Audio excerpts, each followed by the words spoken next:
Bonsoir. Aujourd'hui, on va parler idée business.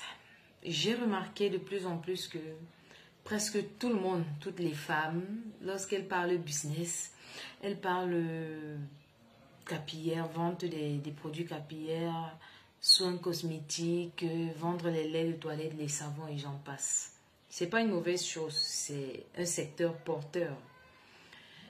Juste que ce n'est pas le seul secteur qui existe. Il y a d'autres secteurs. Il y a d'autres activités. Et aujourd'hui, j'ai envie de faire un arrêt sur le secteur agroalimentaire. Vous savez,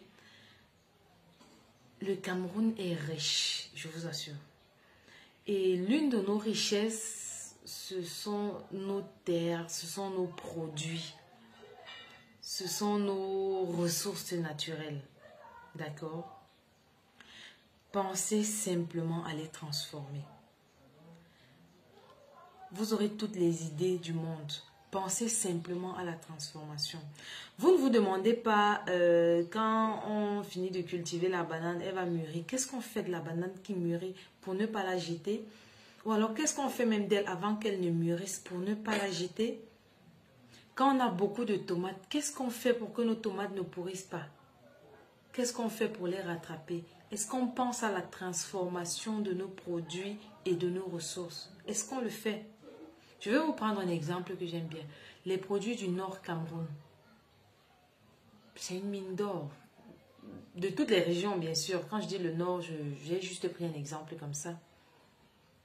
Par exemple, le baobab a le vent en poupe. C'est tout le monde qui veut faire la poudre de baobab, l'huile de baobab, le yaourt de baobab, le jus de baobab. C'est bien.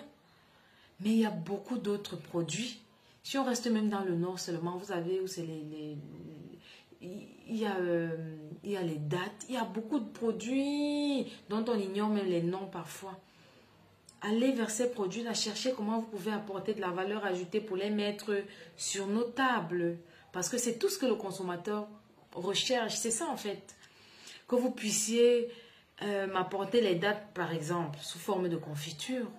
Vous aurez lancé votre entreprise. Vous pensez que l'idée business là, ça se prend où en fait? C'est là devant nous tous les jours. Il suffit juste de réfléchir à, ok, quand je vais au village, je me rends par exemple compte qu'il y a les casse-mango par exemple, durant une période de 3 mois. Toute l'année, il n'y en a plus. Comment est-ce que je peux faire pour que les gens aient le goût du casse-mango dans leur bouche durant les autres mois de l'année? Et vous aurez une idée business. Ok? Réfléchissons juste. Innovons. Pensons à transformer nos ressources. Pensons à transformer ce que nous produisons. La cosmétique, c'est bien. Des capillaires, c'est bien. On en aura toujours besoin. Mais ce n'est pas le seul secteur. Ce ne sont pas les seuls secteurs.